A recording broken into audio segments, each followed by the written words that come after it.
And now something completely different. Good afternoon. I'm speaking to you live just outside I like to think balding is just God's way of saying, now let's see you get laid. Is it true that if you don't use it, you lose it? What I'd really like to do is put the greatness of this man in perspective. The hair loss community has a lot to be thankful for, having you as a spokesperson. You mean you just call this guy up? About life and about reality. And now, America's #1 reality radio show for men. Live from Los Angeles, it's Spencer Kobren's The Bald Truth. Hey guys, welcome to The Bald Truth. Phone number 888-659-3727. I am bringing down the wrong fader. Jesus, what's wrong with me? Anyway, if you're new to the broadcast, don't know who I am or why I'm here, this is The Bald Show. Crazy little show that we've been doing for the last almost 15 years. I'm the founder of the American Hair Loss Association. I'm the author of a couple of well-known books on the prevention and treatment of hair loss. First being The Bald Truth, the first complete guide to preventing and treating hair loss. And of course, my second book, which came out I think in 2000. God, it's so long ago. The Truth About Women's Hair Loss. What really works for preventing thinning hair. I think that's the name of my book. Anyway, really what this program is all about is years ago, when I started to deal with the initial throes of hair loss, I was really screwed up over it, and I had nowhere to turn. Nowhere to turn. You know where I went? Back in the day, this is like 1987, 1988, we had infomercials. We had ads in the back of the sports section, ads in the back of magazines. We had, and they still have this today, you go to your hair salon and they would tell you a whole bunch of bullshit and try to sell you all kinds of products, including Nioxin products and stuff that's still being sold today. That's really all the information that I had. When I was trying to do my research, when I was trying to learn about hair loss, when I was trying to learn how to prevent or stop what was going on, there was nothing out there for me. So through trial and error, through my own fuck-ups, and I'm lucky because I didn't really fuck up that much, but through wasting over $10,000 before I wrote my first book on every bogus product and service bullshit treatment that was out there, I basically learned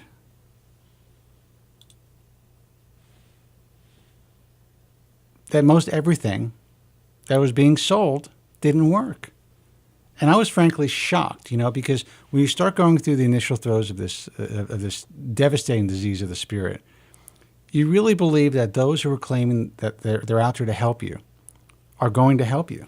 You really believe that ad in the back of the sports section.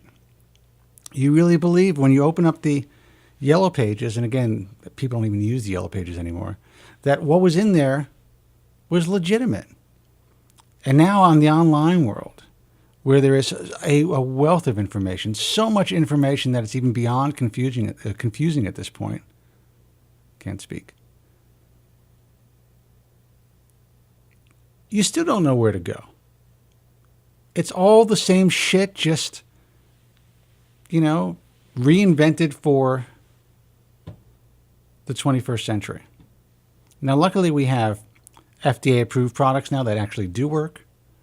We have a handful, sadly, of great hair transplant surgeons around the world who are doing really great work, changing lives. However, it's not easy to find these people unless you really do your due diligence, because still to this day, what's happening is when we start to lose our hair, we are turning to the infomercial. We're going online, typing in, hair loss treatments or hair transplants or hair transplant. And we're going to the first place that we see that we think is going to help us. Usually people want to buy a product or a service before they even do their research. And that's the sad part of dealing with hair loss. Because as guys especially, we just want to fix it. So we're inundated with the hair club commercials and the large chain clinic advertisements. Even before we start to lose our hair, it's become part of the fabric of our culture. That one of the first places you think of is the hair club, or Bosley, for instance, or any place that's really advertising heavily. That's become part of our culture. So a lot of guys end up turning in that direction, and maybe that's one of the first things they look up. I'm here to tell you that as far as we've come over the last decade and a half trying to educate hair loss consumers, the bad guys are still finding ways to circumvent what we have been able to accomplish to get your money, to get you hooked on their product or service. So if you learn anything from this broadcast, if this is the first time that you're watching this show or listening to this show, know this. If you're dealing with hair loss for the first time or just starting for the first time, if it's just starting, take a deep breath. Do not panic. There is real hope out there and real help, but you have to be extremely careful. Before you buy any product or service to treat your hair loss, check out the American Hair Loss Association at AmericanHairLoss.org. Come to Bald Truth Talk message forums and educate yourself. Learn about the reality of the hair loss industry. Then once you have a little bit of knowledge under your belt, then maybe you can do something. But my advice is always this. If you can deal with it, if you're equipped to deal with it, don't do shit. Don't do anything. Move on. Forget about it. Live your life. Don't go on the forums. Don't watch or listen to this show. Shave your head. Buzz it close. Do whatever you can to be comfortable in your own skin.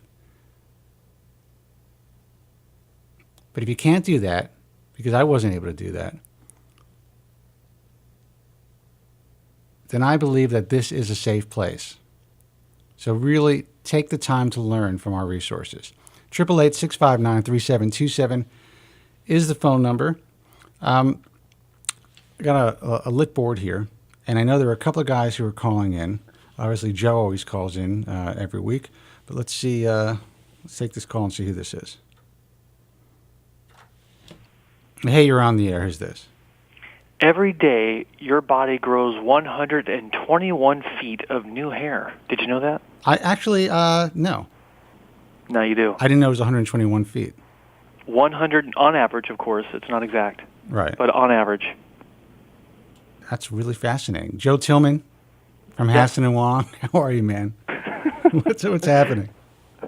Not a whole lot. Waiting for the debate tonight, actually. Yeah, you know what? I'm actually going to ask the common law to TiVo it for me. But I'm, look, I don't want to get into, YouTube. Yeah, I don't want to get into politics on this broadcast. We did on the Friday night show to some degree. I really don't like to discuss my politics on the air because it's a great way to make even more enemies. All I gotta say is, Spencer, get over it. Ross Perot's not coming back. Okay. I've been praying for crying out loud.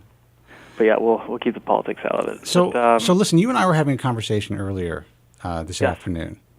Yes. And you said something very interesting that I totally agree with. And I guess maybe I was venting a little bit. We're talking about the frustrations of what's happening online, just like, I talk about, on the opening of most of my broadcasts, that there's just so much misinformation out there, and it's getting, as the internet grows, and as the misinformation continues to be perpetuated by more people, it really becomes almost like the gospel. And it's growing. I mean, what's happening now compared to when we started online back in the day, I don't remember, when did you come on the scene, like 1999? No, I first came on the scene January of 2001. Jesus, so you got a leg up on me there. You're a youngster, man. I am a youngster. Yes, God bless you. It's like this. I mean, the way that the internet has worked over the past 10, 12 years for people to do their research, it's come full circle because, when we were starting out, it was I mean, it's still the Wild West, but it was so much easier to find reliable information because there wasn't that much out there. And it was easier to sift through the BS versus what was, what was valuable and could be useful. And well, there was also just a handful of guys who were really extremely active. Yeah, exactly. And you're kind of able to decipher, maybe who knew their shit and who didn't. It was easy because, it was just young and fresh. Yeah. And there weren't any agendas, and there weren't any. There wasn't really any sort of maliciousness. It was just guys genuinely sharing their experiences. And you remember this? I mean, back then there wasn't. To share your experience was, "Hi, I'm Bob. I went to Dr. So and so, and it turned out great." Yeah. Right. And you have a little blurry before and after picture, whatever. And then I did my thing where I started showing, like photo upon photo upon photo upon photo, and then you had this, I don't want to say explosion, but this expansion of how people were sharing their experiences, and people could see firsthand what people were going through, and that was a great thing. It was a great equalizer as far as how to get quality information. I think people really don't understand how you came on the scene, especially the guys that are just tuning in for the first time. But back in 2001, I was involved online to some degree. Really I was doing my radio show, and I had my books, and I had a website which was kind of like, I remember one guy called into the program and said, Kobren, you haven't updated your website since the Civil War. I mean, it was basically just, it was just there. I remember that website. Yeah, it was basically just there as a landing page to tell people who I was, and here are my books, and this is the radio show, and that was it. But there were news groups like Alt.Baldspot, and there was a little bit of insanity going on back then, and it definitely wasn't all kumbaya. I know that when I came on the scene, maybe because I came on so strong and I got out there on the air, and at the time the book was really being promoted out through the mainstream media. I was getting a lot of press. I was almost looked at by some. Obviously I was loved, but the industry right away kind of had their hackles up, and I was getting bashed online by people in the industry practically from day one. Yeah. Because I was out there telling the truth. So I kind of had a different experience than you had. When you went in there, you were just a guy that got screwed. You decided to talk about your experience and your repair, and you did it in a way that no one else had ever done before. You documented your journey in pictures in a way, again, that was, for the time, I think was pretty groundbreaking. Well, it's kind of funny because I look at it now, and it's like hundreds and hundreds of guys do it now. But it's nice to know that I might have contributed to someone also getting the gumption up to do the same thing. But back to what you're saying, your alt dot groups and things like that. I wasn't a part of that. I never liked those types of message boards. They were too busy for me. But well, there were only two at the time. The thing that I've observed, though, that we were talking about earlier, is that like I said, it's come full circle to where you had the time of innocence, so to speak, where it was easier to get information, but there wasn't a whole lot of information to sift through, and so on and so forth. But then people started to be in a position of greater learning, say between 2001 and 2005, 2006. I remember very specifically, patients seemed to have this amount of knowledge that was just high quality. It wasn't filled with questions about lasers or questions about nettle or all these crazy things that we're hearing about today. And comparing today's patient in general to patients that were walking in 5-6 years ago, today's patient has so much more information to sift through that it's harder to find the valid information to make a valid decision on their own futures. And I refer to it as the dumbing down of the internet, where patients today don't have the overall education that they had several years ago, simply because they're being inundated with so much bullshit. Because the guys that were pushing the glossy brochures with the fuzzy pictures 20 years ago have finally figured out how to do the same thing on the internet. But it's even beyond that, Joe. I mean, you're absolutely right about that. And I kind of look at it almost like a pyramid. You know, we were kind of etching up that the side of the pyramid for about 5 years. Education was getting better and better. More guys were going out there putting out real experiences on the internet, just like you did, basically taking your lead. Physicians were realizing, the good guys were realizing, okay, let's get our stuff out there in an informative way. Let's post our own images, And then all of a sudden you hit that peak when everyone's like, oh shit, we better jump on the bandwagon. This is for real. This is not going away. And then it just, that was the tipping point when I really believe things really started to go downhill. And it's not just with surgical hair restoration. It is anyone in this industry. And sadly also, the misinformation from the guys that might be a little obsessive compulsive about certain things as far as their hair loss is concerned, about off-label medication, and about all these products that really I've been doing this for a long time. They're still talking about products that they were talking about back in 1998. And kind of mixing these concoctions together, trying to order them online. They're still talking about them today. And I have never known anyone who has really had any, at least long-term success. And as far as the success that we may be reading about on the internet, say from a RU58841, for instance, How can you remember how to say that? The sequence of numbers? I don't know. I'm out of my mind.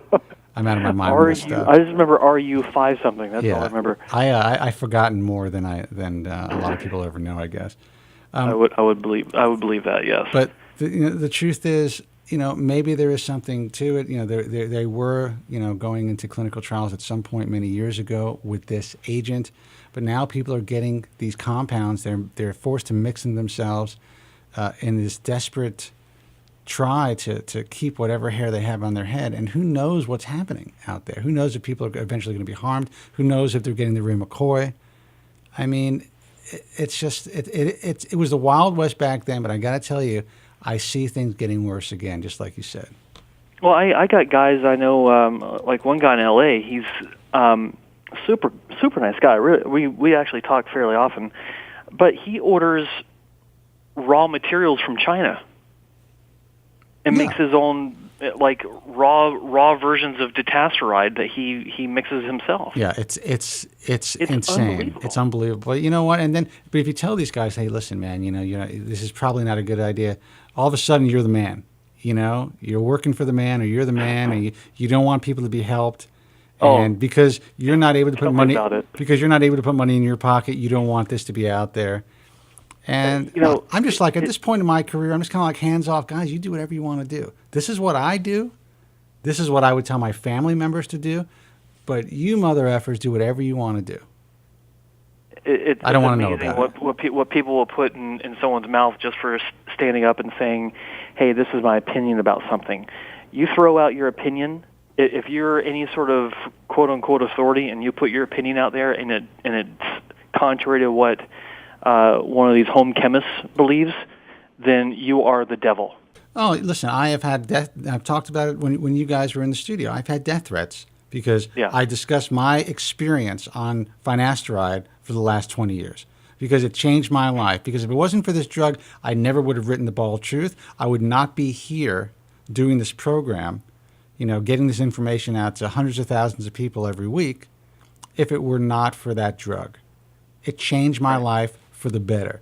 I certainly understand why people would be pissed off if they pop this pill, and all of a sudden their junk didn't work. I get that. I certainly get that.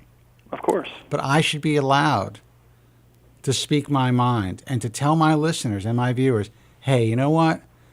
This is my experience. I've only had, so far, a great experience. I don't know what's going to happen, in 5 years. I don't know if I'm diagnosed with some sort of cancer, that it wasn't something that, I contributed to by taking this medication. I'll never know that. But I was willing to take that risk, and at least to this point, it's paid off pretty well for me. Well, you've gotten a nice long run of it so far, and from what I've seen, it looks like it's going to continue. So, well, I appreciate that, and I hope from your lips to God's ears. But my point being, and you know what my point is, I just want people. Why can't people just voice their opinions without being bashed out there? I'm not selling finasteride. I'm not selling anything. I'm not connected to Merck in any way. You're dealing with angry people, though. You and I deal with angry people every day. They're angry because they've lost their hair. They're angry because their hair loss has affected other aspects of their life. They don't feel, like you said earlier, comfortable in their own skin. It affects people from very small amounts to massive amounts that boggles the mind, and they have to vent somehow. They have to vent. I get it. But you know what? I get it too. I mean, it's unpleasant, but I get it. But it is. Listen, it's very unpleasant. But when I see the way people vent, and I understand it, and listen, I run what's currently the most traffic message forum in the world right now for hair loss. A lot of stuff goes on. On the message forum. I tell my guys, I tell the moderators, I tell my staff, if you're going in there, we don't want to quell free speech, obviously. But it goes beyond. But what's happening on the message forums goes well beyond free speech. It crosses the line of defamation. There is so much inaccurate information being spewed that you really kind of have to, I guess you have to pick your battles, obviously. But I think it's important that anyone who goes on the message forums, even my message forum, and we do our best to make sure that there's good information on there, you have to know how to decipher what's being written on these forums. You have to understand how to decipher the post. Look at the poster's history. See if they're erratic in any way. See if they seem to be obsessed about a particular issue or a particular person. And then, take certain things with a grain of salt. Well, as Labradoodle in the chat board says, there's always going to be trolls online. He's absolutely right. And, what you said about picking your battles, it's a matter of determining what's a battle to begin with. If some joker is just spouting off about, his opinion, where 3 weeks prior his opinion was a complete opposite of what it is today, that's not a battle. It's just something you ignore, right? I mean, there are so many things that are easy to overlook simply because they're meaningless in the grand scheme of things, right? That like when I look at the boards now, people say this, people say that. I used to jump in every time I saw something that I felt was negative towards me or towards the clinic or towards one of our patients, and I would rip it up. I know. But nowadays it's like, you know what? I don't have time for that. I'm married to a chick that's 10 years younger than me, so she keeps me busier than hell. I got a full-time job. I'm traveling. It's like, next month I'm going to Italy, going to London, and I just don't have time to pander to these guys anymore. And I'm actually better off for it anyway. My blood pressure is a lot lower. Well, you are, and it's not even, I don't think you've ever pandered to these guys. There are people out there that actually do pander to the message forum, users. You're actually out there, we're out there when you were really busy trying to kind of, just get the correct views out there. Well, that's true. I mean, I when I debate with logic and facts, and I don't resort to calling people names and things like that. Unfortunately, others do, and if that's the way that they feel they need to win their argument, then so be it. But the great thing is that there are still smart people out there that can see things for what they are. And like you said, look at posting history, look at consistency, right? And look at the nuttiness. If you see a person out there that, and you made a good point, there's a few guys out there, like the 1 week they're, championing one treatment. The next week they'll say, oh my God, this treatment made me impotent. I'm no longer championing this. I'm moving on to this other topical treatment. And then they'll say this treatment caused this.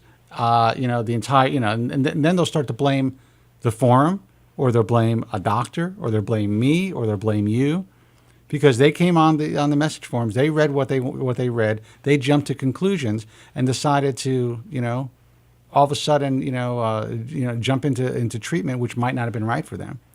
Well, it's a never-ending cycle. I mean, flavor of the week treatment. yeah, like you said, it's not only try this. This does has an adverse side effect and move on to this. It's taking this medication or what have you to counteract the side effects of the previous medication, and then taking this one to counteract it's crazy. Yeah, I know. And there's people in the chat room who are like, like some guys are like ready to leave. If you deviate from the having Joe on the line first, it's like you got a bunch of guys out there who are just like they're devastated. It's unbelievable. I didn't know what line you were on, dude. Okay? You happened to call the show first. I picked up your call. So, Joe, if you're out there, I don't know if you're using any pseudonyms in the chat. I'm going to pick up another line in a second. Joe, I'm sorry I was on first. Don't hate me, man.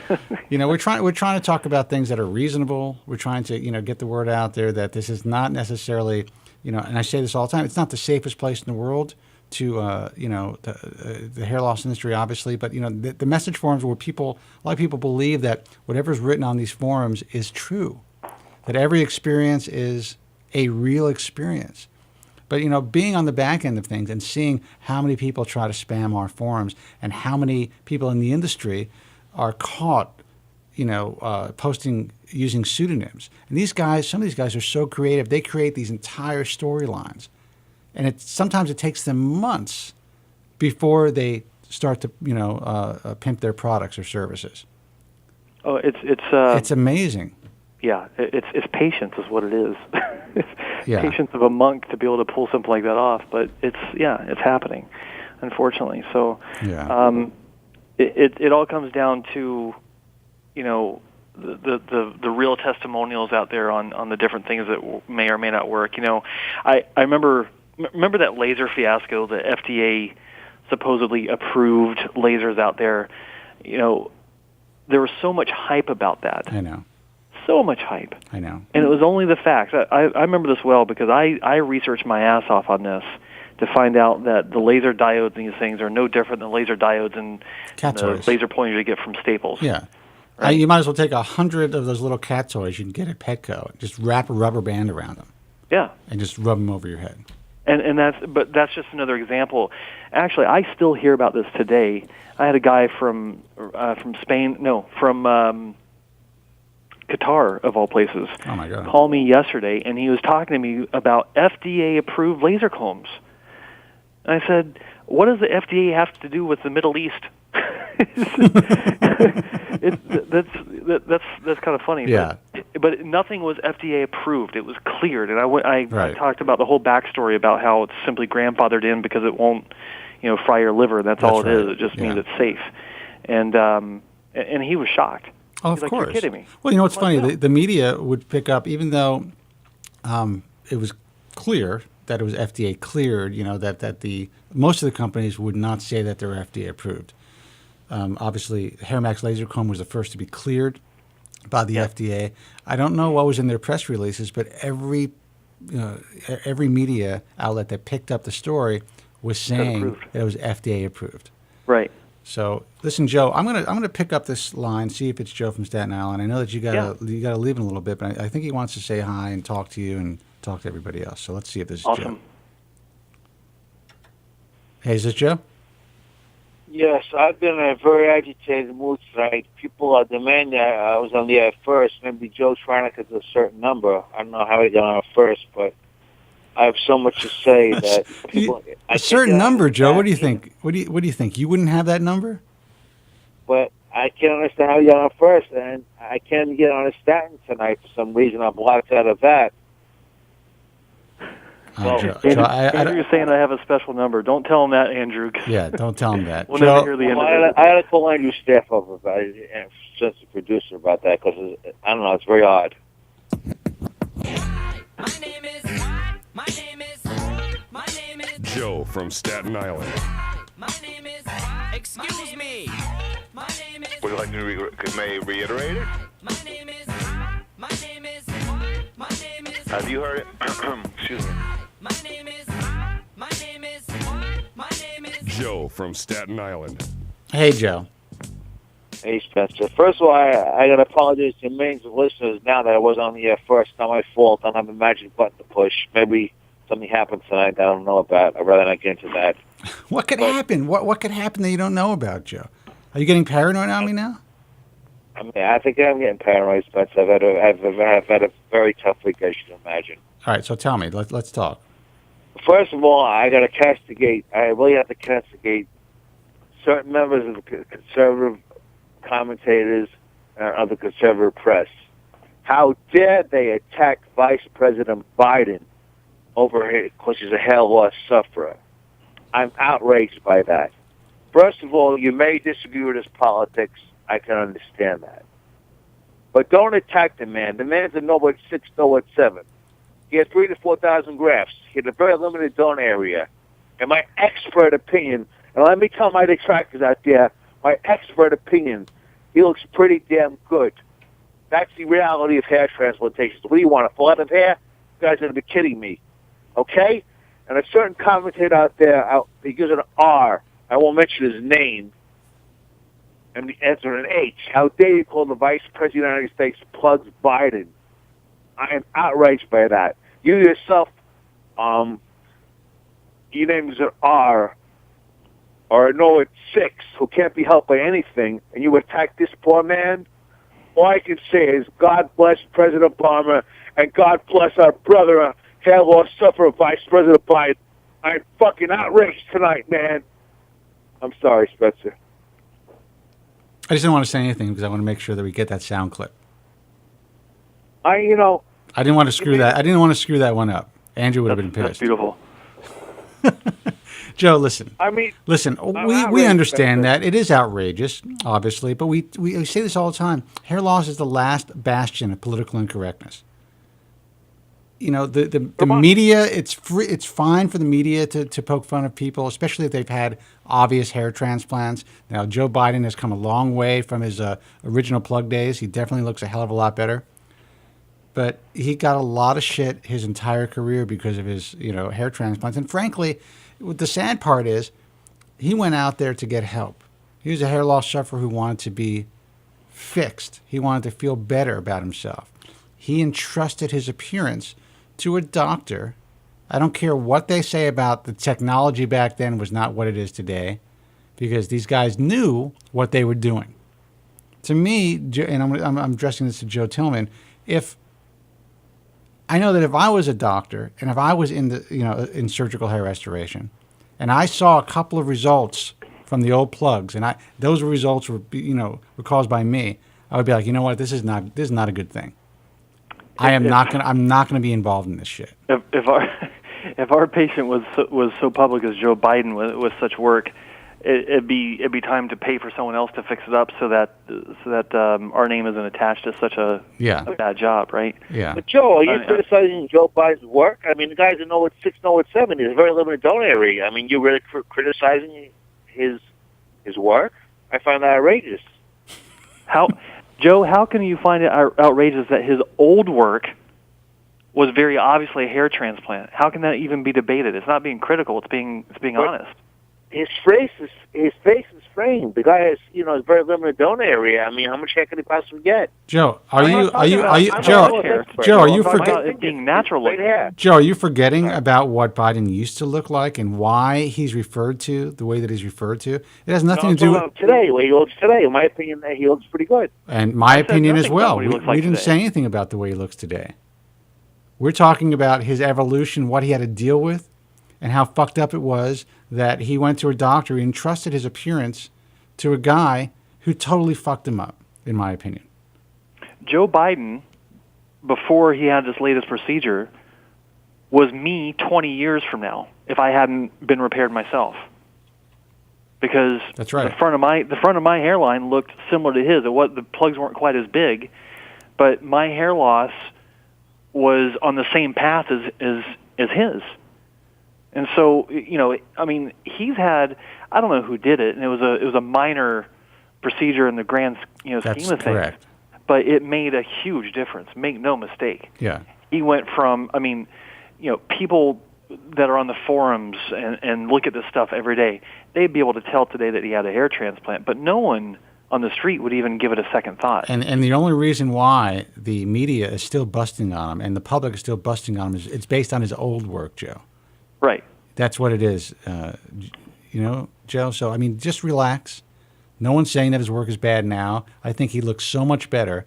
And I think that really is testament to the evolution of surgical hair restoration, that he went from... It's the reality of hair transplants. I mean, the guy can't get a full head of hair. I'm an expert. I have to tell my detractors out there, I am a hair loss expert. Joe, you need to relax. Who's saying he can get a full head of hair?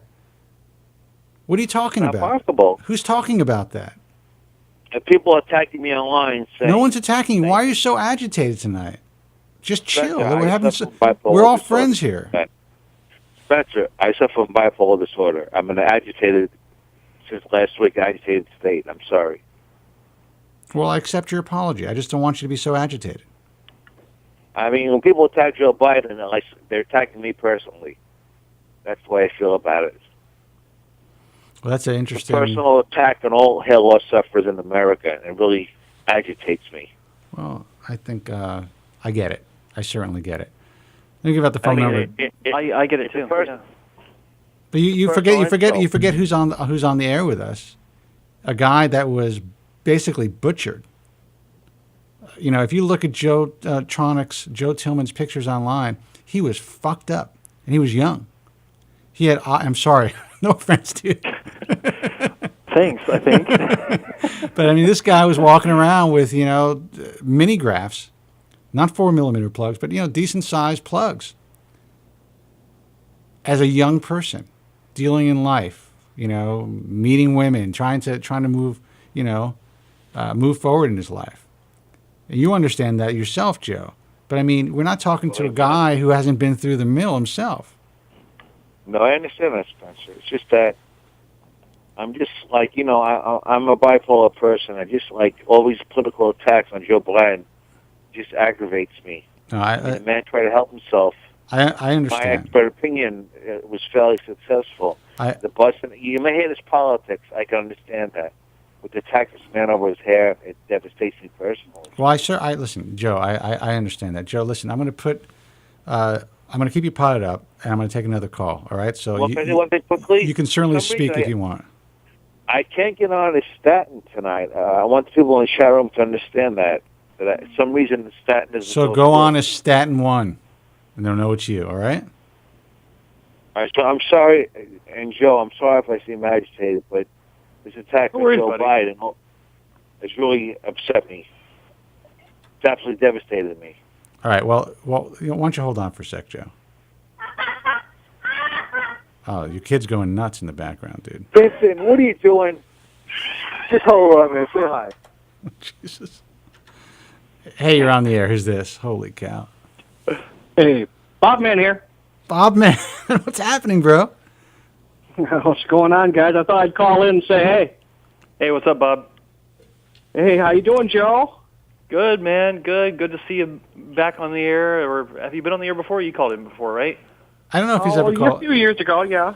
You know, it's funny. I was Bob Man contacted me through Facebook, and he said that he had an idea for a broadcast or to talk, for a discussion on the show, talking about some of the old time celebrities who were wearing hairpieces, and a lot of people just didn't even know, and how many guys out there who are in the public eye are doing something about their hair, and everyone thinks that, oh my God, these guys have these great heads of hair, but that's not the case.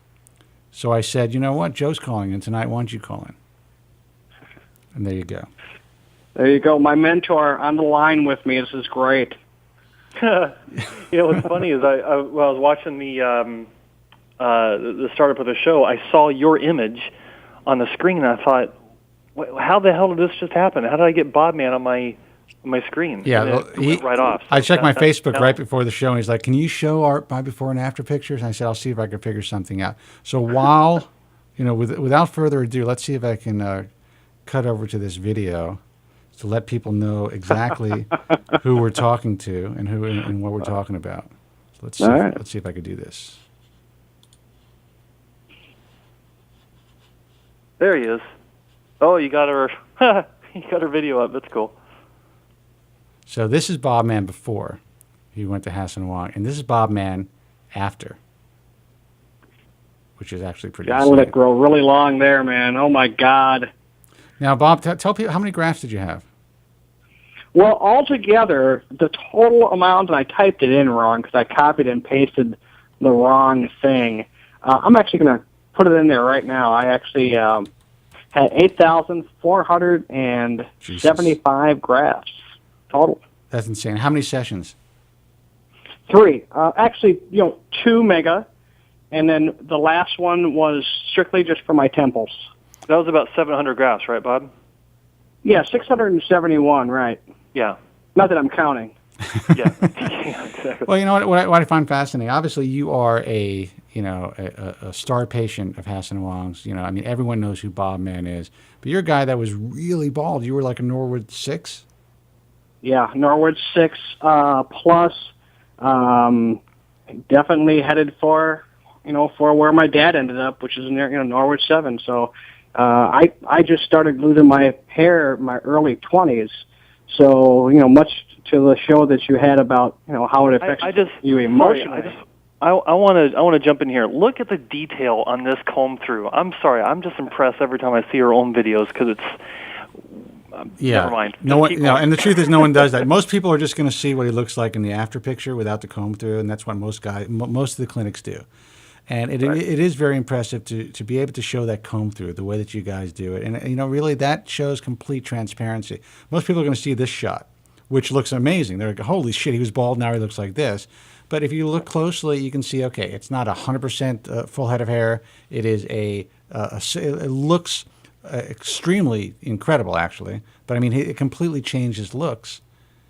But it's not what's being portrayed on some of the before and after pictures that you see from other clinics. Do you know what I'm saying? Oh, I totally understand. I mean, there's no way. I knew I was never going to have hair like I was when I was 18. I knew this going in. So the job of artistry is involved. Of course, having highlights helps give the illusion of density. Mm-hmm. All those little things, and it's okay. It's okay to be, a little thinning on top. That's okay. But I still can get away with looking like I have a nice full head of hair. Well, that's the thing. It makes such a difference. People are like, okay, if it's not a full head of hair, I'm not going to be happy. But look at the difference in your appearance. Look how bald you were compared to the way that you are now. You are now, at least, from the mid-anterior scalp and from face, forward, when someone's looking at you, they're not looking at a bald guy. They're looking at a guy with a hairstyle, a guy that has become younger looking, in my view. And frankly, don't get pissed at me, but you became more attractive. Not that you were so bad before, but I mean, you definitely look, it framed your face. You look a lot better. Well, I'll be honest with you. Beforehand, I mean, I didn't really care. When I got to the point where I just gave up on the hairpiece and gave up on just said, okay, that's it. I'm going to be bald, and that's the way it's got to be. Wait a second. I didn't even know. Did I know that you wore a hairpiece at one point? I don't even remember that. I probably never mentioned it before, But yeah, when I got married, I did not want to look like the old guy in the pictures. Right. So I opted for what I could feasibly see would help, which was, and it was not a great hairpiece, mind you, but it did the job. And I got past that. It was a good transition because I was then in control of looking a little bit better. And then when I got past that and I realized, okay, this is just a hat with hair and it didn't suit me anymore, I let that go and I embraced baldness. But, deep down inside, I put on a lot of weight. I don't know if there's a fat Bob picture that you got somewhere, maybe on that line. I'll find it. Just plenty of photos of Bob, and one thing about Bob, one story that I love about Bob's history is Bob. Remember the the online dating? Oh God, yeah, that story. Yeah, exactly. I'll tell you, before I took the trip to Hasson Wong, I was in the process of getting divorced. It was just happening. It had happened just as I had decided I'm going to go forward. And then within a few months, things just kind of spiraled out of control. I almost canceled on Hasson Wong because of that. And of course, an hour later, I called back and said, forget that bitch. I'm going to do what I got to do, you know? Right. And that's how I felt, you know, and I don't feel that way now, but at the time I felt that way, and I'm glad I went forward, and the support there was great, but I wanted to go online and start dating again. So after, you know, a few months or so of brooding, I decided to put myself out there, bald man and all, and I don't know, it was one of those, I think it was Match.com, they got a ticker, they tell you how many views you get and all that, which I guess when you're starting out can be a little, you know, disappointing. Sure, if you get Well, like, you know, a whole lot of views. 3,000 people check you out and no one contacts you, that could be a little upsetting. Well, yeah, and it wasn't even that. I'll be honest with you. It was like maybe 500 views, and it took a matter of months. It took a while. But after the procedure, after the ugly duckling stage, and then coming back and every day being Christmas, and I had a great frontal shot. I shaved my head when I had my staples removed. Yeah. And I took that shot with my face framed and all, and you could see it. It looked like, you know, just a guy with short hair. And it just shot up. I was in the thousands, 3,000 or 4,000 hits or something like that, and I was actually getting messages. It was definitely a completely different paradigm shift for me. Oh, it makes a complete difference. We had a guy that called in. What's his name? Is it John from New York? He's a guy that wears a hair system, and he did a little experiment. He put up one profile with the hair system, one without, and it was like day and night. It's same guy, same face, one with hair, one without hair, and he just killed with the hair. He did really well on the dating site. So it's just the way that it is, man. It's the way that it is. Exactly right. It sucks. That's why people are so depressed about it. That's why the young guys are so devastated when it's happening, because they know they're going to be looked at differently. I don't care what anybody says. The reason I've been on the air for 14 years and been able to make this my career is because hair loss sucks. People don't want to deal with hair loss, and society looks at people with hair loss differently. I don't care what women say. Oh, hair loss is not a big deal. It is, because you might not be able to put your finger on it. You know, these women are like, you know, I don't care. I'll go with a guy who's losing his hair. If that guy who's losing his hair looks incredible without his hair, then yes, you know, they'll make that exception. But they don't know why necessarily somebody may not be attractive to them. And 9 out of 10 times, if a guy has a receding hairline, it completely changes their appearance. And that's it. So deal with it. Guys, you think that this is a shallow show, or I've gotten so much shit for doing this show over the years. And, you know, especially like when I go out and we're at a party or something, or I'm socializing, and people who don't know what I do find out what I do. And especially the women, they are so judgmental. And I'm like, you know what, I'll tell you what, why don't you come here, let me shave about 2 inches off your hairline, go out in the street. Live your life like that for a couple of months. It'll grow back. Yeah. Shallow is a matter of perspective. It is amazing how you know, men and women react when I'm out and about with my wife, and it's like, hey, how you doing? I'm Bob. I'm Joe. What do you do for a living? Oh, consultant. What do you do? I'm hair restoration. Huh? Yeah. What do you mean hair restoration? Wigs? No, surgical hair restoration. Oh, you mean plugs?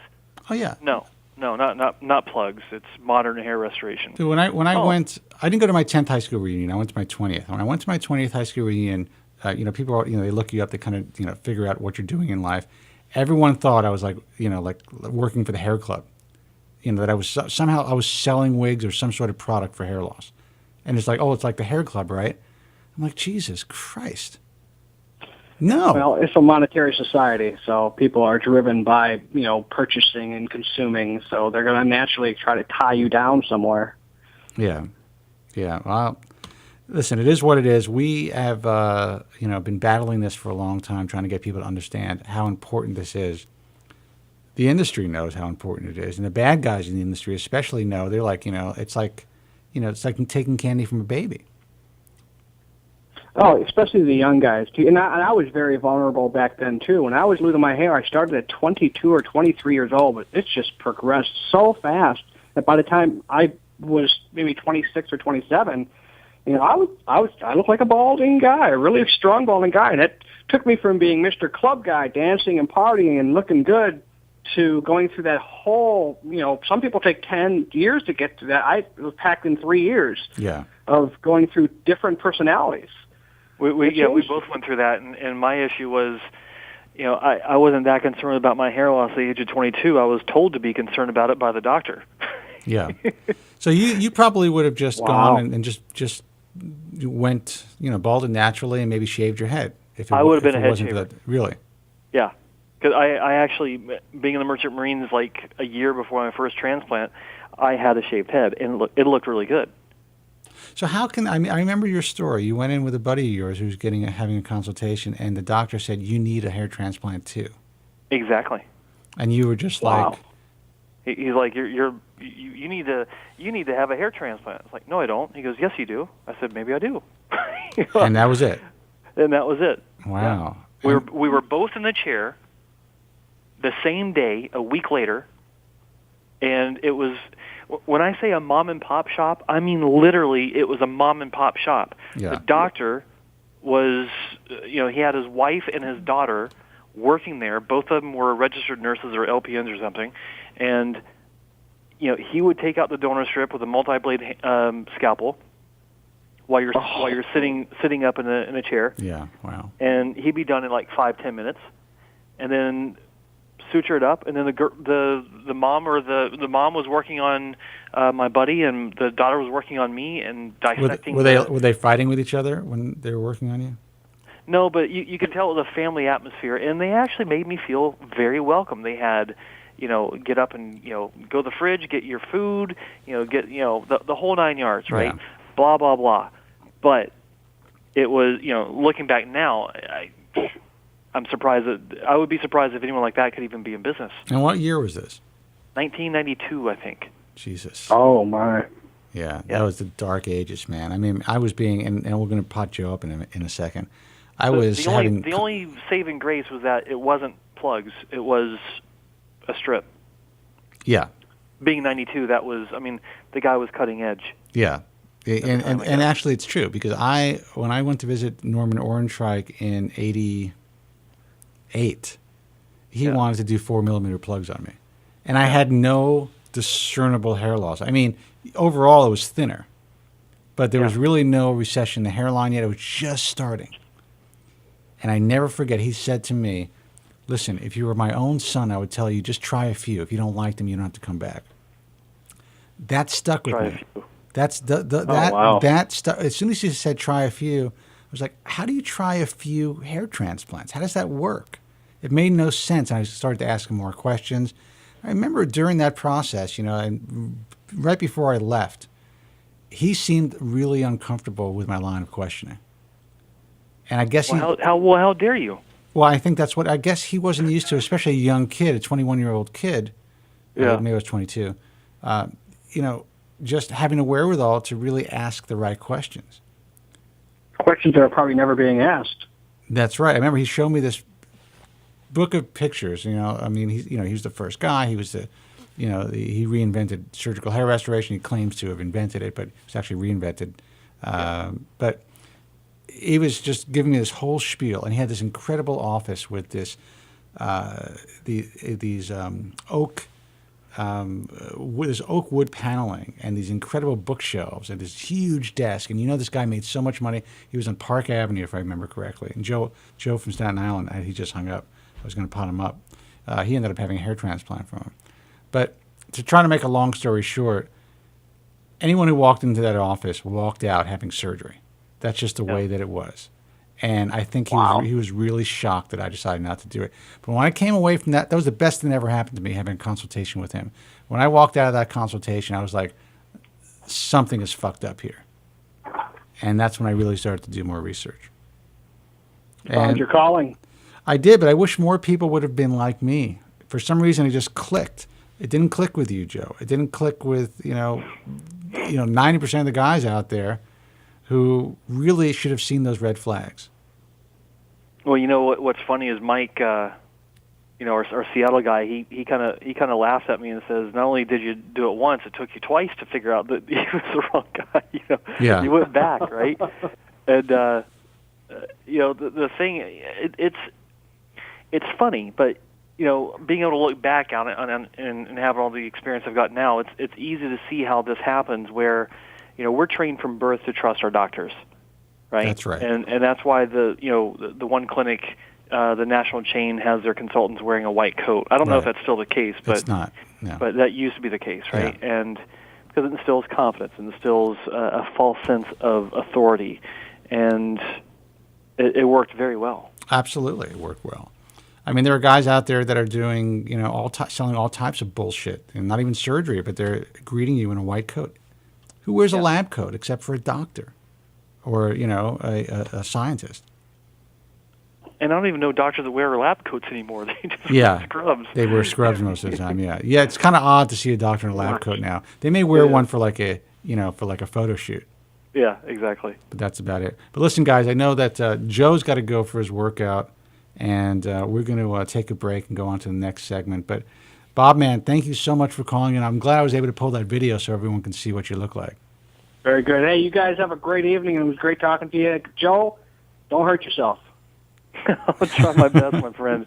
We'll talk later, guys. All right, Bob, man, take care. Hey, Joe Tillman from Hasson Wong, and obviously, the original hair transplant mentor. What's your site, Joe? www.hairtransplantmentor.com. I kind of knew that. You knew that. Yeah, I just wanted to ask you. All right, dude, listen, thanks. I think Joe from Staten Island's upset because he hung up.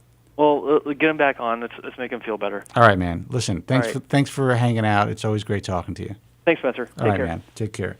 Ciao. 888-659-3727. Joe from Staten Island. Dude, I know that the debates are starting, but call back. I was going to pot you up to talk about Orange Trike.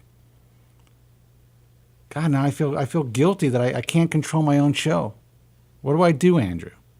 888-659-3727. If I want to deviate, if I want to have a guest on, if I want to talk about something else besides, the latest news where there's really no news, Joe gets upset.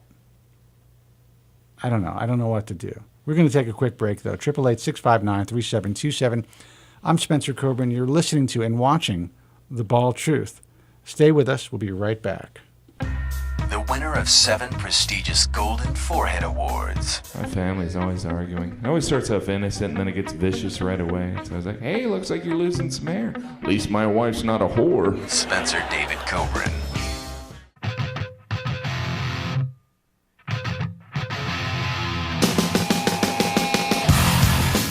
Hey guys, welcome back. 888-659-3727 is the toll-free number.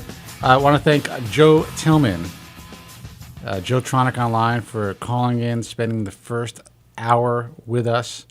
I know he's a busy guy, and he's got his workout to do. He's got a beautiful young wife that he has to take care of.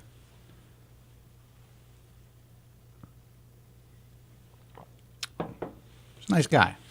I like him. I really do. I think he's doing a great job. He's really worked hard in this field, and he's helped a lot of people. I don't think he gets enough credit for all the people he's really helped over the years. People see him as a guy that works for Hasson Wong, and it's funny that this. I don't think people recognize that this is a guy who is basically dragged through the mill. This is a guy that was harmed by this industry, and he found a way to help himself, to change his life. And because of this, he was able to, and because he decided to kind of take to the internet and do his thing and get his message out there, he was able to get himself a good job in a field that he loved with people who changed his life. And because of that, because he makes a living in this industry, there is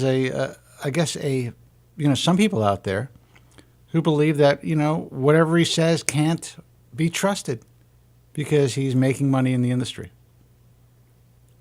He's a hair loss sufferer like the rest of us, a guy that had a bad hair transplant that now lives his life with a good hair transplant because of a good hair transplant and in spite of everything that he's been through. His advice is important. It's valid. And believe it or not, it's a lot, I was going to say less biased. I would say it's relatively unbiased. It's biased because he believes in the people that he works with. But the reason he's able to do what he does and to be a part of this industry the way in which he is because he's like you and I.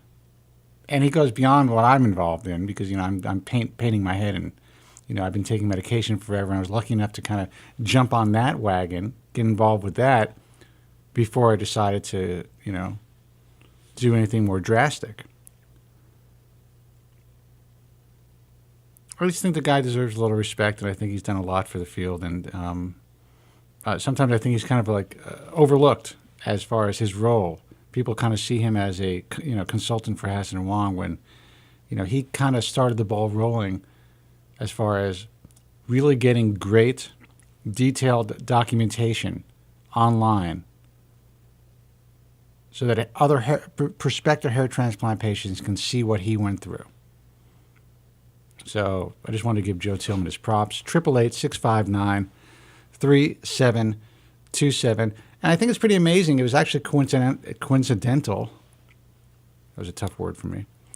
That Bob Mann contacted me today because I was speaking to Joe earlier this afternoon. And I'm like, yeah, well, come on the program.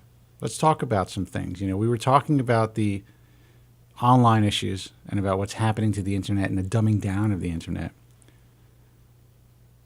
And Bob Mann contacted me out of the blue. I'm like, you know what, Joe's going to be on the program. I think he'd like to hear your voice. Give us a call. And I didn't hear back from him until like right before the show, and I saw the Facebook message. And he's like, well, can you show some before and after pictures? I had to quickly find a video and set everything up here. A little nerve-wracking, but I got it done. I got it done. I'm glad you guys were able to see that because this is a guy whose life was changed by surgical hair restoration. Now, it's important that you know, if you're just tuning in, I'm not here to sell hair transplants. I will never sell hair transplants. Not that there's anything wrong with that. But my whole thing is hair transplantation, surgery of any kind, cosmetic surgery of any kind, is a last resort. Period. If you're going bald and you're young, you're panicking, consider possibly never doing anything about it. Sit back and say, you know what is my life going to be like if I don't do anything about it? Maybe kind of take hold of the reins and shave your head. See if you can deal with that. Before you actually have significant hair loss, buzz your hair down to like a number 1. You're still going to have the stubble. See what you look like. See if you can be comfortable in your own skin with no hair or barely any hair. And if it's no good, if it's something you don't want after you live that way for a couple of weeks, then consider treating it. But you know what? See a doctor, maybe get on medication. That's what I would always recommend. FDA-approved medication. But again, I'm not a doctor, so you need to speak to your doctor about that.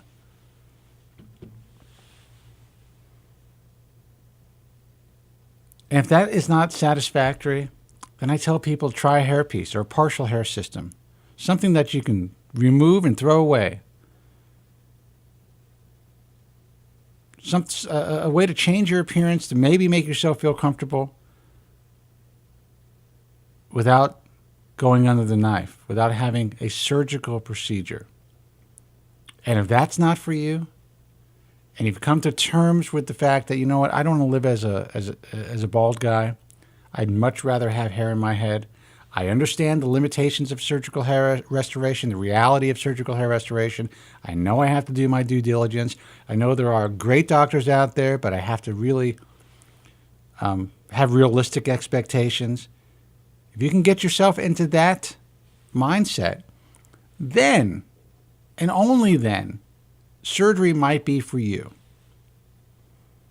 But if you're one of these desperate cats online, these young kids that are online thinking that they're going to go to Turkey to have a hair transplant for a cut rate, and it's going to change your life, and that's all they need to make them feel whole again, to get them to the point where they're going to be able to go out there and bang cocktail waitresses 2 at a time and feel confident. And I got to tell you, you're making a big fucking mistake. It's something that will possibly destroy your life because you will not be able to deal, even under good circumstances. If it does not meet your ideal or what you think you should look like after the surgery, you're going to be fucked. 888-659-3727. Let's see who this is. Hey, you're on the air. Who's this? Hey, it's Andrew. Andrew, what's happening, man? What's going on, man? Not much. I don't know. Joe, I think he may have had a little tantrum tonight. Yeah, he was acting like a baby. I don't understand this. Very upset. I don't understand this. He got very upset that you didn't take his phone call. Listen, this is what I don't understand. For 14 years, I've taken his phone call.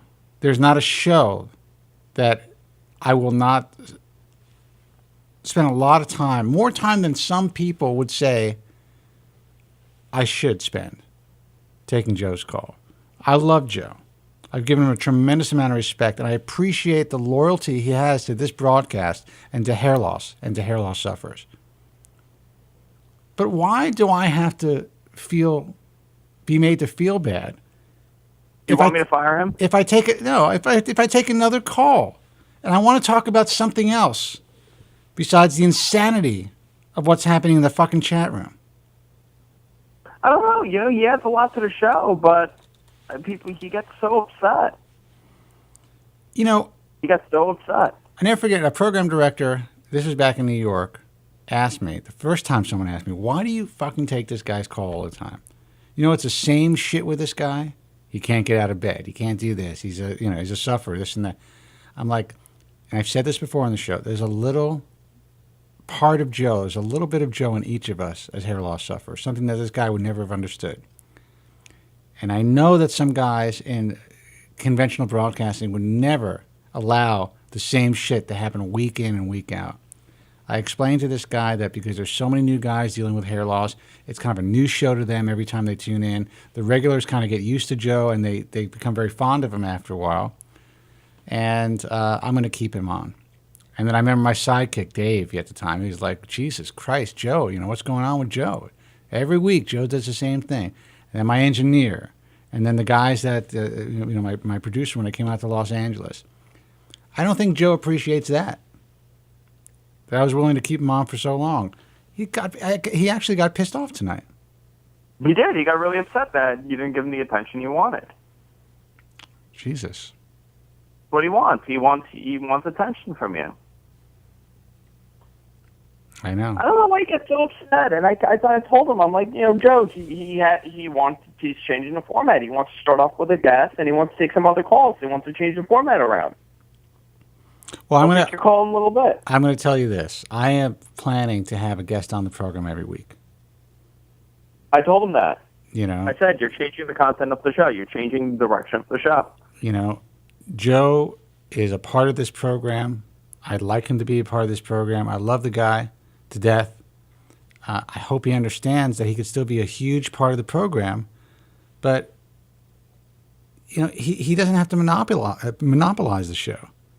There are other things that we need to talk about. That's it. I said it. Am I a bad guy for saying it? No, I think you're right. I appreciate that. You're welcome. But I was listening to Joe Tillman, and man, I give the guy so much credit because he went through a lot, and his hair looks amazing. Yeah, I mean, in person, it's actually outstanding. I was shocked. Normally when I see people that I've seen pictures of, or I've gone to visit hair transplant clinics, and I've seen guys up close, who I may have had seen video of or whatever. They don't seem to look as good. They look fine, but they don't seem to look as good as they do in images and on video. Joe might look even better in person. He has, it's such an incredible result. And he also has fine caliber hair.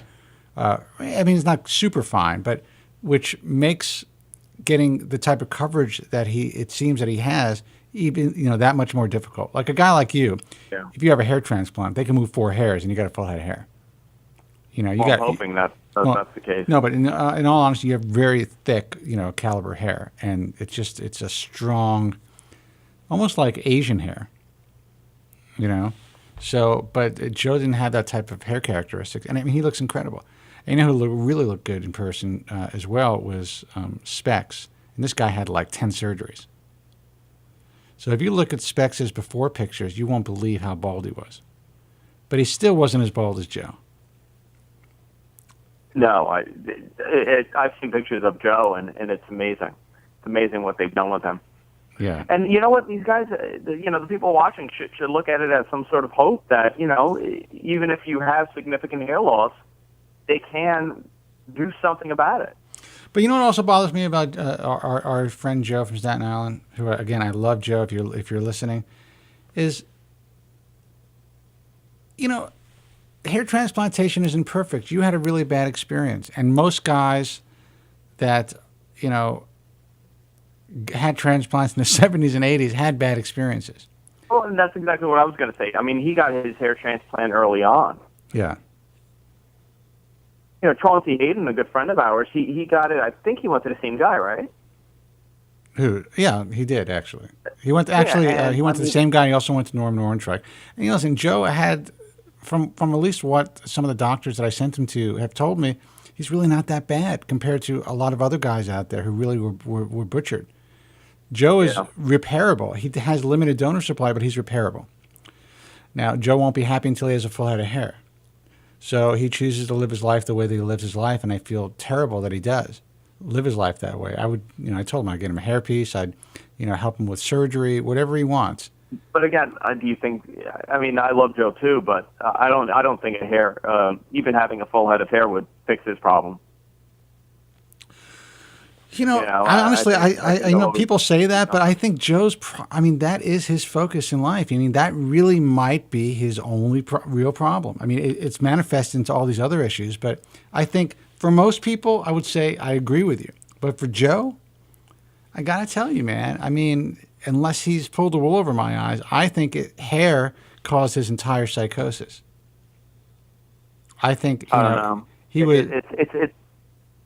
It's scary in a way for someone that, like me, that I'm pretty much into hair loss, and I follow it, and I'm very concerned about it to see what's happened with Joe. That could potentially be me one day. I don't think it would be you because I'm talking about a mental state. I'm not talking physically, obviously. I'm talking mentally, because I'm deeply affected by it. No, but even even mentally, I mean, you may be, you may end up like, and there are times I've seen you look like a mental patient, but you may end up, after a couple of drinks. But I'm just kidding. But you may end up, it would depress you for sure. But I also think that you would take some steps to make yourself feel more comfortable than Joe. You would be a guy that, if I said, hey, you know what, we can fit you with a good hairpiece that'll make your hair look the way that it was, you'd be like, fuck it, glue that shit on. I don't know. I think with me, it would be way too much. I mean, people look for a reason to kind of be like, oh, look at Andrew's hair, look at his, Yeah, but I think it would be very obvious. That would probably affect me more than anything else. Well, I mean, so you would go the transplant route, I guess. Yeah, I mean, I was talking about it in the chat room. Luckily for me, I have you. You do have me. I could attack you, and I could always go get a hair transplant, and if it sucks, I could go on and attack you. And I could blame Kobren. That's the thing. I don't recommend the hair. Yeah. This is what I tell you, and I say this all the time. You want to get a hair transplant, whatever. I don't recommend it for you. That's it.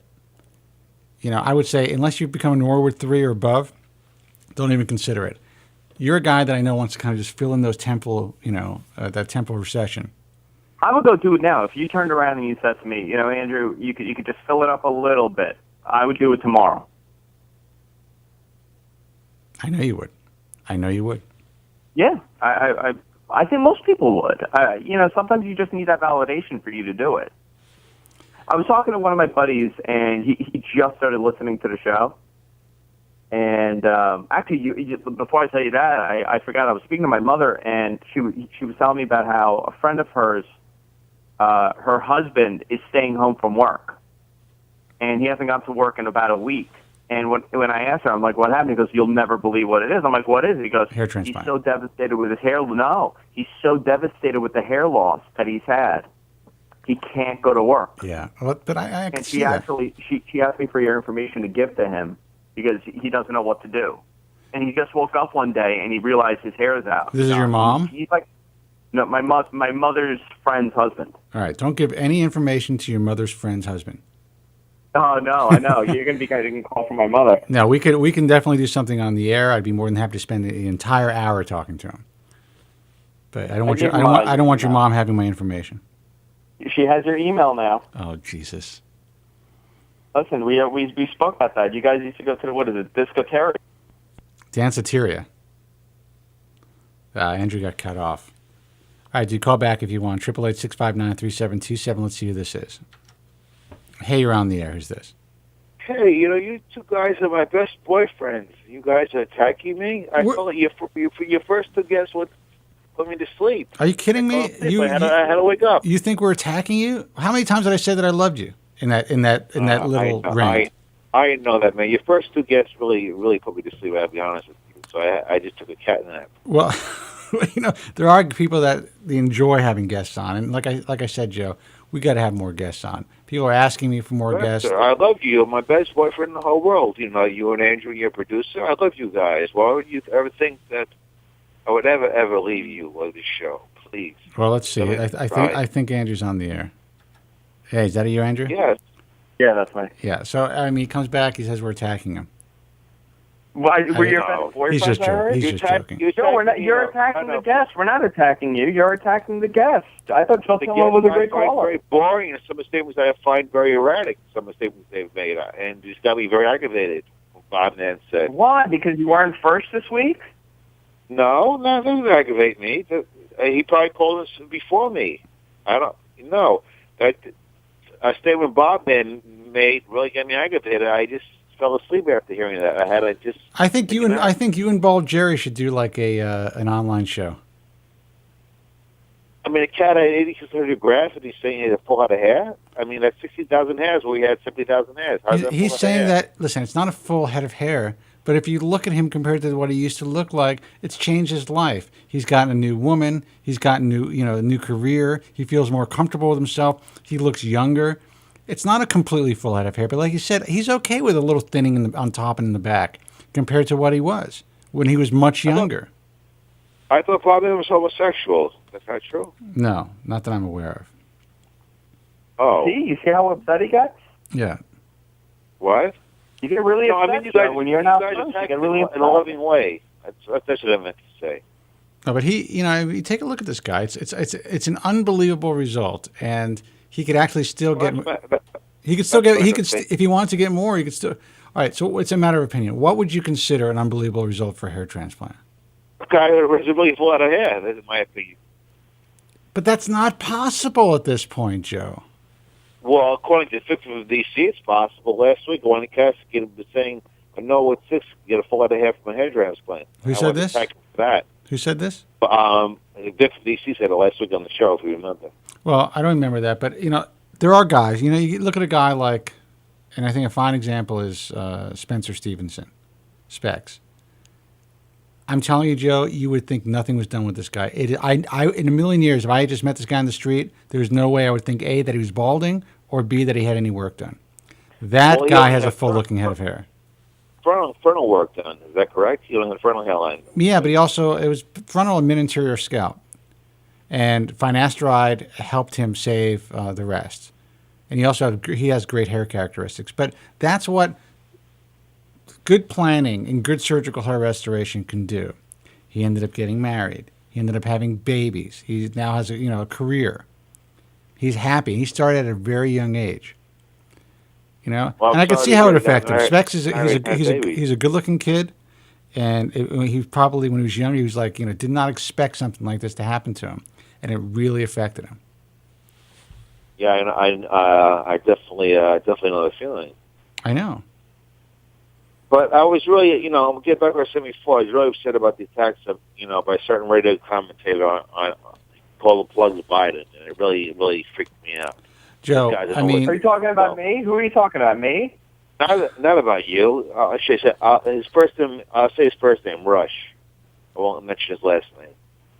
Well, it's an easy, I think that's actually a really cheap attack, and it's easy to attack someone's, physicalities, if that's a term. And, this is something that's been talked about for many years. It was a cheap attack by Rush. Absolutely. But Rush doesn't know 06 himself. He should concentrate. He should concentrate on Biden's politics and not focus on the way the guy looks or whatever deficiencies he may see in this guy's appearance. But Rush is a 06, 05, 06 with lack of donor area. He's attacking this guy. This is what I don't understand.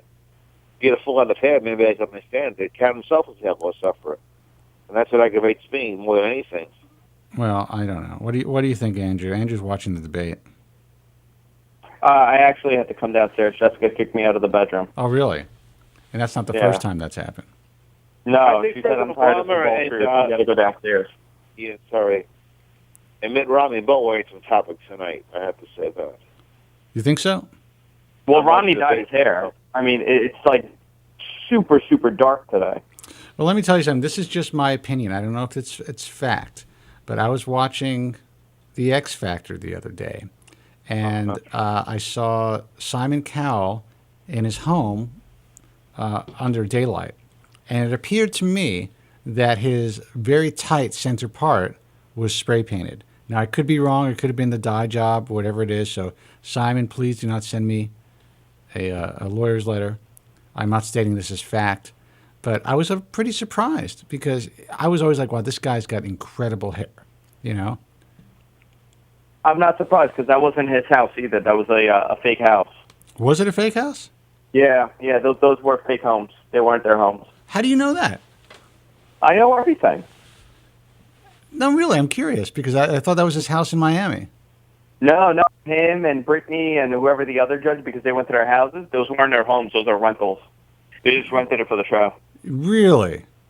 Mm-hmm. That's really disappointing. It was interesting. I know Brittany used to live like right up the road from me, and all of a sudden she's living in Malibu on the show. So I was like, wow, I didn't know she moved to Malibu. Yeah, you think they're going to let those maniacs in their house? Well, they're just let them in the house. They're not sleeping at the house. And they have security. Now you know where they live. Who knows what they'll do? Maniacs. They kick him out, and all of a sudden they got a stalker. In my house. What do you say? Hey, I'm not letting anybody in here anymore. I don't care. You know what's funny? I got a lot of compliments from the show when I let these guys in the house because it's not the focus isn't just the camera's not just on me, and we're doing multiple cameras just like you do, which is great. I enjoyed doing it. It was a good show, and a lot of people online were saying it was like one of the best shows ever. But I got to tell you, I don't like letting people in my house, just like you. I mean, you let people in your house. I don't know why you do.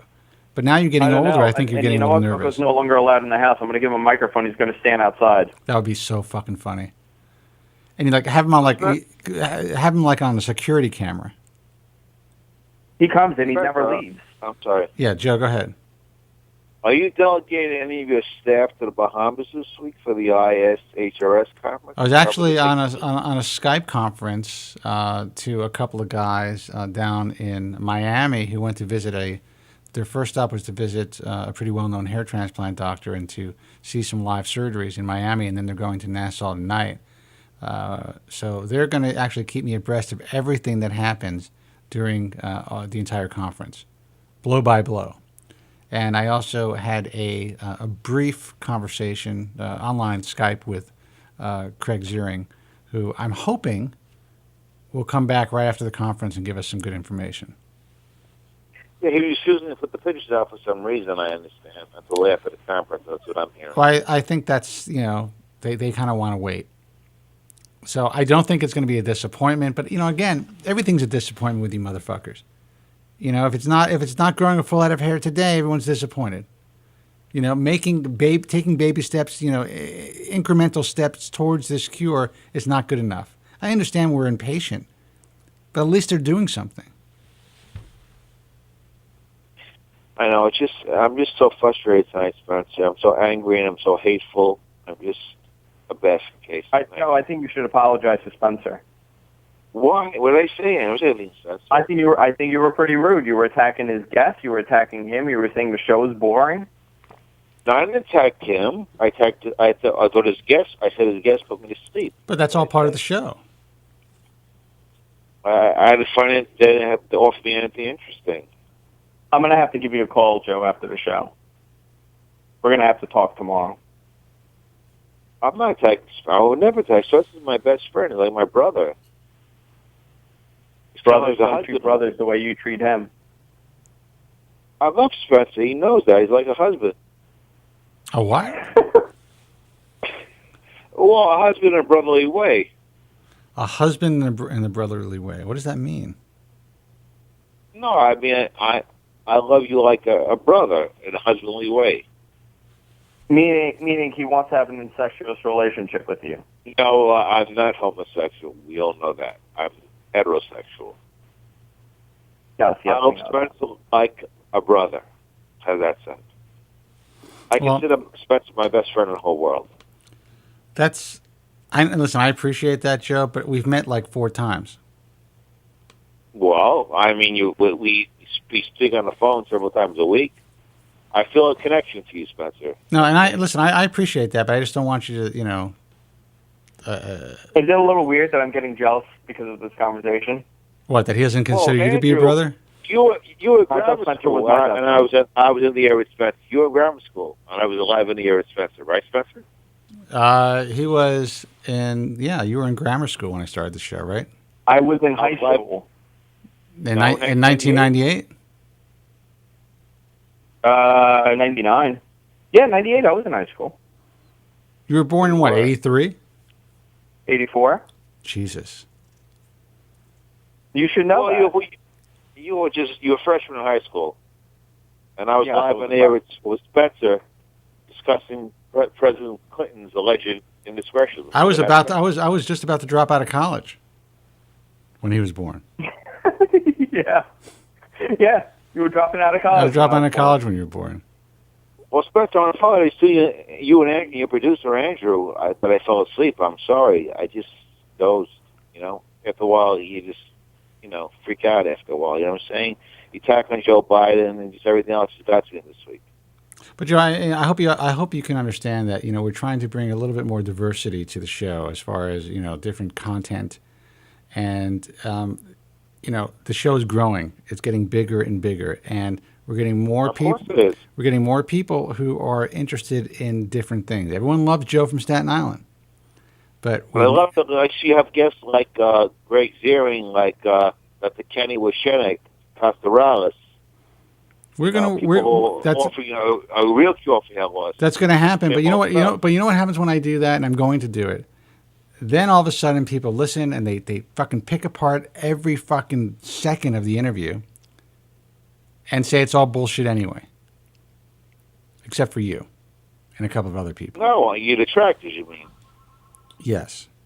Well, people are going to be attacking Joe Schwarnick and Bob Man, saying what they're saying is all bullshit too. You know that. They're going to be attacking them too. Right or wrong? Yeah, some people like you.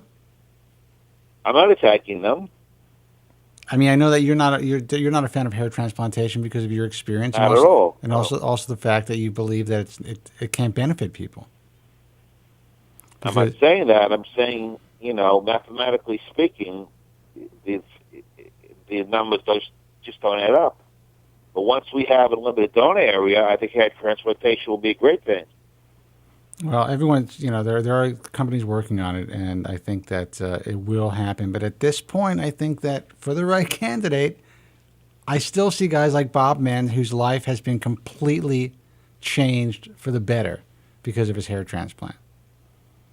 And there are thousands of guys. I was looking at the stats yesterday because I was contacted by a UK magazine asking me the size of the hair transplant industry and how many estimated patients had or people had hair transplants in 2011. In the United States, it was like over 200,000 guys who've had hair transplants. Now, there's only a handful of guys out there on the internet who are talking about their hair transplants, and even less who are complaining about their hair transplants. Think about all the hair transplants being performed in the United States alone, and how many people are coming away with probably pretty decent results. And it's Joe, let me happening ask you, every what do you single consider- year. What do you consider full head of hair, Joe? Well, take a Noah 6. A Noah 6 has lost approximately 70. The average guy has 100,000 hairs. A Noah 6 has lost 60 to 70,000 hairs. Maybe he can get 7,000 grafts. That's 14,000 hairs. That's 20% of his original density, if he's lucky. Now, how's it anywhere near the hair he had? Maybe someone can explain this to me. Maybe I'm stupid or something or another, or maybe I'm delusional. But yes, I am delusional, but I've studied this for years. The math doesn't add up. It's not about having a full head of hair, Joe. It's about looking and feeling better with working with what you have.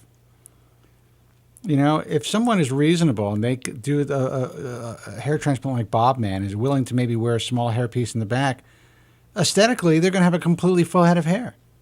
They're going to look the way they want to look. Now, it's not ideal. They still have to explain the fact that they're wearing a rug to their, to their partner or whoever they're intimate with, or their family. Boyfriend or girlfriend, whomever. But they can still go out and live their life, work, feel good, go out to restaurants, go to ball games, and not feel like, they have to hide away. Like me.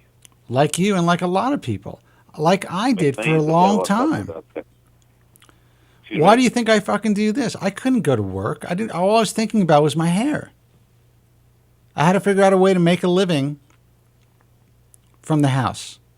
Because it was such NYPD, you live in very rich state with a big pension. Because it was such a pain in the ass for me to do my hair in the morning, get on the subway, go to work, concentrate on that while I'm trying to concentrate on work. I figured, you know what, I'm going to make my Achilles heel into my living, into my career. And as that developed for me, so did my ability to deal with the quasi comb over and a lot of hairspray and the stuff that made me feel very uncomfortable as a young man that really at this point I'm not uncomfortable with. I kind of wear it proud. I'm lucky I saved the hair that I have. I feel pretty good. It's still a little Trump the early years-ish. I get, cracked on by the young guys, every once in a while in the message forums. I settle to have your hair. But that's it. You have to settle. Spencer, you're beautiful hair, my expert. I'm a hair loss expert. In my opinion, you have beautiful hair. I've seen you in person. I saw you a couple months ago. You have beautiful hair. I appreciate it. It's certainly not. It's certainly not the style that I would choose. Certainly not the style that I would choose for myself. I would choose your style any day. Well, I appreciate that, but I would go up a couple of points as far as the way I feel about myself. If I was able to style it the way I'd like to style it, if I didn't have to paint my head, if I didn't have to put hairspray on. But like Andrew said, if you're balding, you take it. If this is this is as far as you're going to go, and you know that, then I think most people would be like, that's cool. I'll take that. But, I get shit from these young guys, the 18, 19, 20-year-old guys who joke about my comb over and stuff. That could sting a little bit. It's not perfect, but like I told you, I was paralyzed for a while, especially when I was very young, by this. And I kind of figured out a way to live my life. And that's what I think this broadcast is about. You may get bored when I bring people on, who've figured out a way to live their lives. It's not a perfect cure. And the reason I have Joe on is because he has figured out a way to live his life. He's got I'm taking him personally. I'm just I know that, but he's got a smoking hot wife who's like 10 years younger than he is. He's got a great career.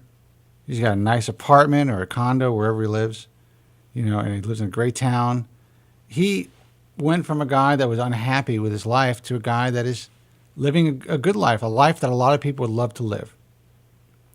And he's a severe hair loss sufferer, a guy that was botched, a guy walking around with crazy plugs in his head, not wearing a hat, not, putting it under a hairpiece, but living out loud with this, monstrosity of a hair transplant for years. I think that's far worse than just, losing your hair and not knowing how to deal with it. I think that's far worse, to actually go and you think there's some hope and you go in there, you're high in the whole thing, and all of a sudden you get out and you're just butchered. That's right. And listen, the same thing happened to Joe, but I don't even think it was to the same extent as Joe Tronic, Joe.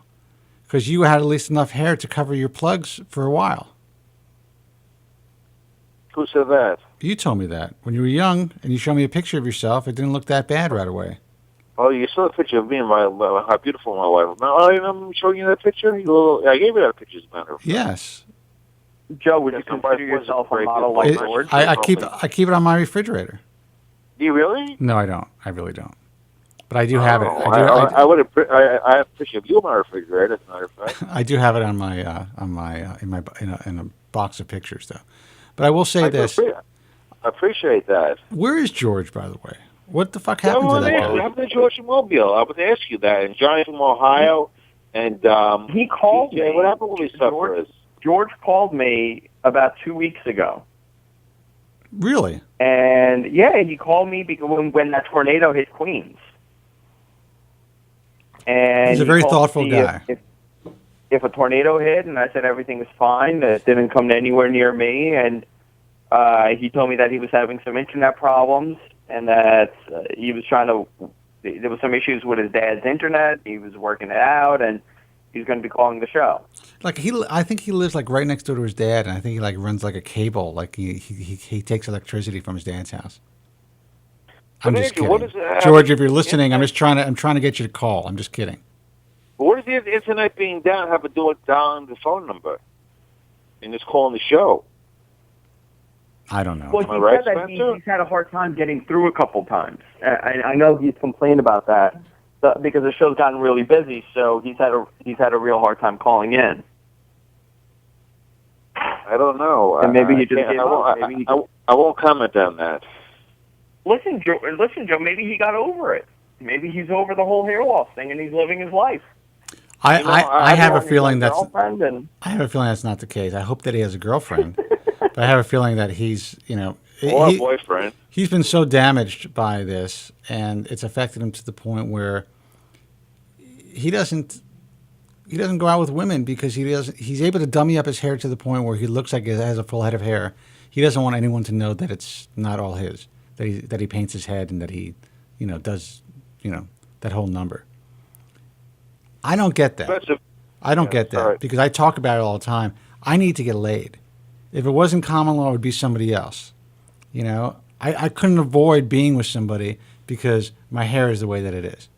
Well, you're lucky that common law gets it, But anybody, dude, if someone doesn't get it, screw it. I'll have sex with her, and then I'll move on, and I'll find someone who gets it. And also that's what hookers are for. Whatever. No, you don't need anybody to get laid. You get laid on your own. You can get laid by yourself. How do you do that, Joe?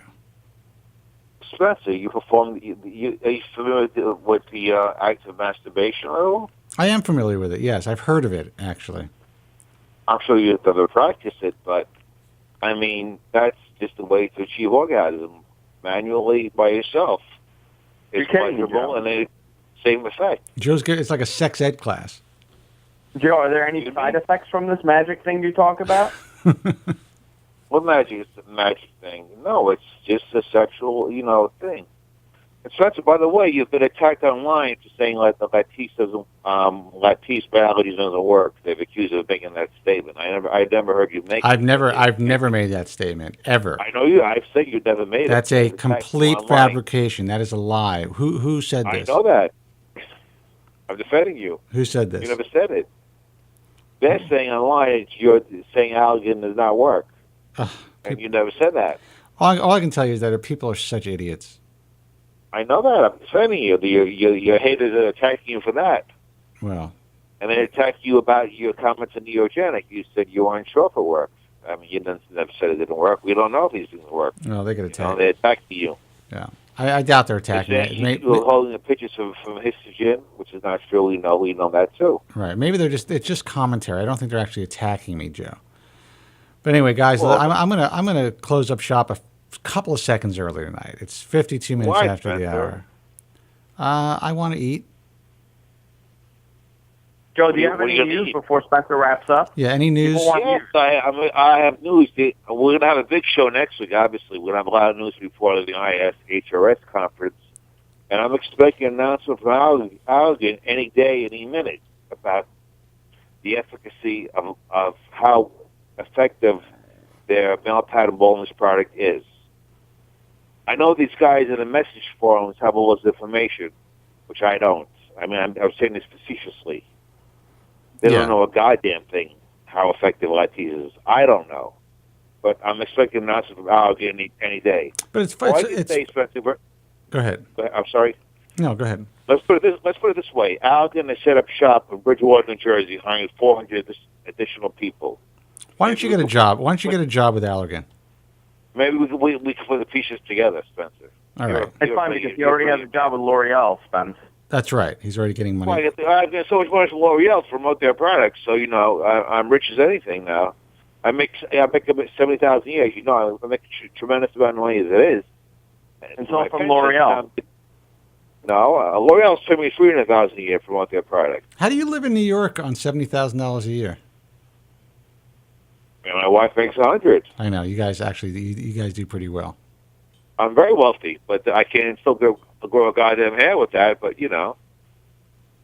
I said to him, one more thing, please. I want to apologize to you, producer Andrew, if you had any misinterpretations.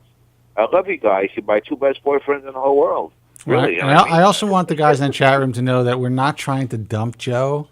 That's not going to happen. Don't say that. That's not going to happen. But you know what? We're going to have more guests on the show. The show is growing a lot. We're going to be getting a lot more media attention because there's some things happening. So we need to make some changes. It's a lot of fun to have this close-knit little fraternity, but let's get it to where it's supposed to be. So good. You're 100%. We need guests. I'm the first one to tell you we need guests. All right. Well, we're going to have more guests. Years ago, you had guests every week. Remember that? We did. And then it was like everyone's bitching because I would have these guests on. They would say, this is going to happen in 2 years or this is going to happen in 5 years. And everyone was saying it's full of shit. Why do you even have these guests on?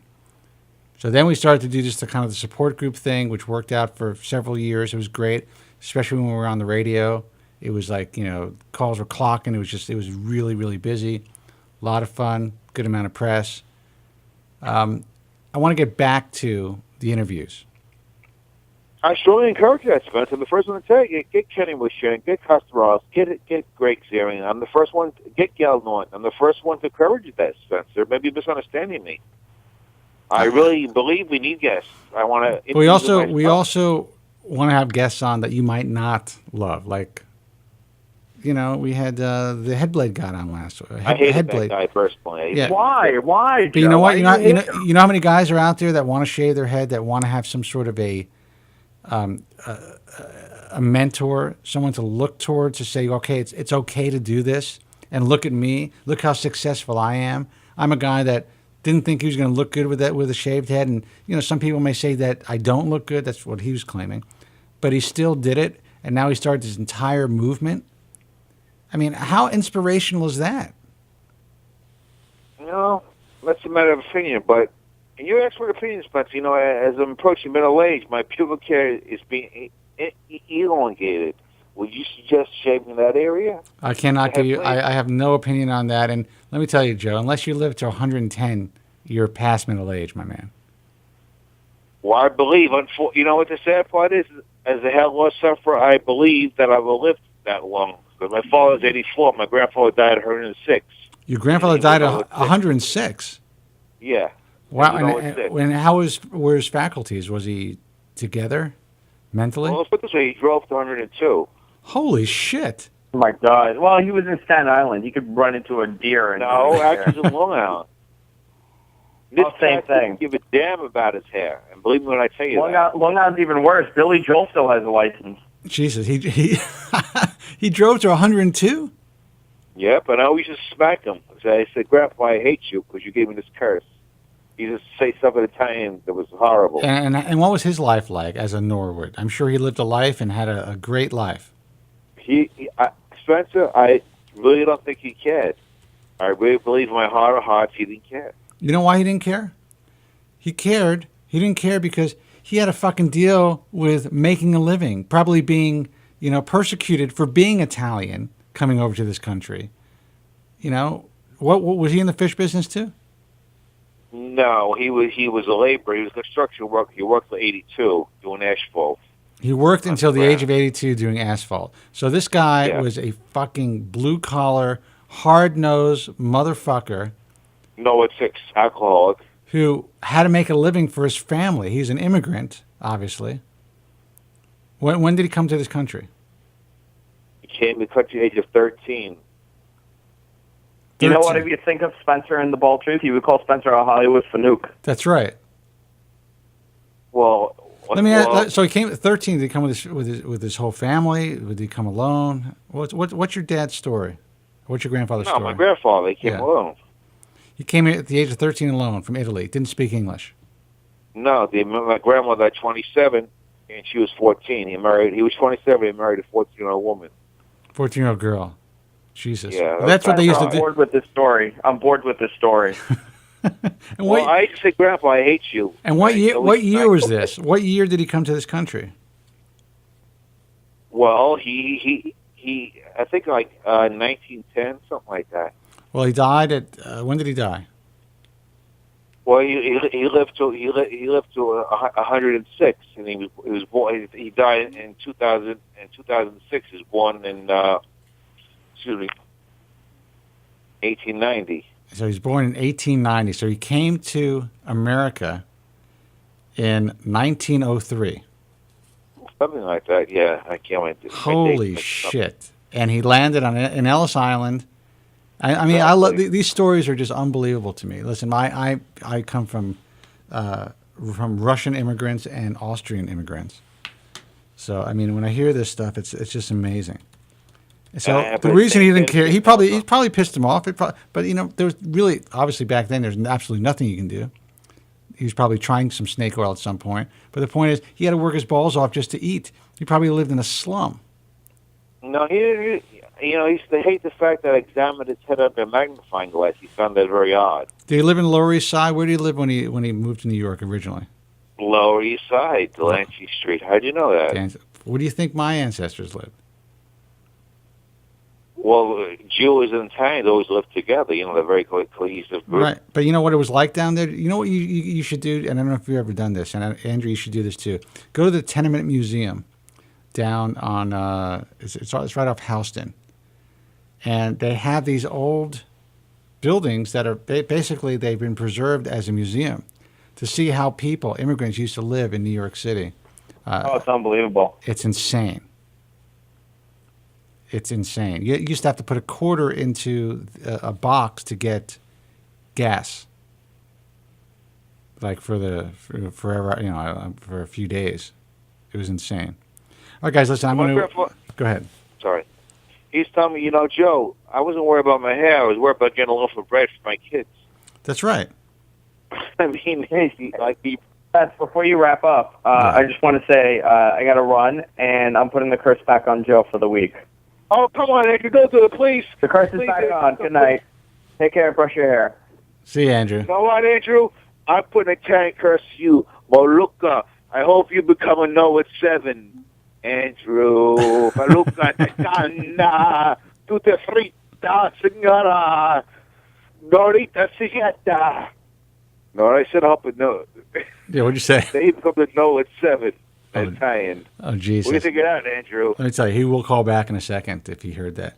But listen, I gotta go, man. I gotta wrap it up. Joe, thanks for calling. Well, you know, I love you, Spencer. You're my best boyfriend in the whole world. You know that. Look, I'm not worried about it. I just don't want you to feel like, you know, if we have guests on the show or whatever it is, that you can't call in.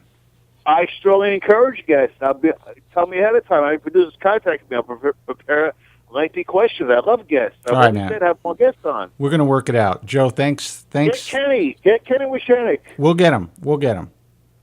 I'll attack him. All right. Joe, we'll talk to you later, man. God bless you, Spencer. You're a great American. Spencer Kobren for president in 2016. Thank you, man. Guys, I gotta go. I gotta go. Thank you so much for hanging out. The website's thebaldtruth.com. Check out baldtruthtalk.com if you want to interact with other hair loss sufferers on our message forum. Also, AmericanHairLoss.org. If you're considering surgical hair restoration, be smart. Do your due diligence. Go to IAHRS.org for the International Alliance of Hair Restoration Surgeons. But really, really do your due diligence before you decide to have surgery. It's always a last resort. Until next time, guys, be strong. God bless. And thank you so much for listening. Thank you very much. I'm sorry for any inconvenience you may have been put to prior to the programme, and I'm glad you enjoyed it. And if you could now leave by the exits at the rear, that'd be splendid. Thank you.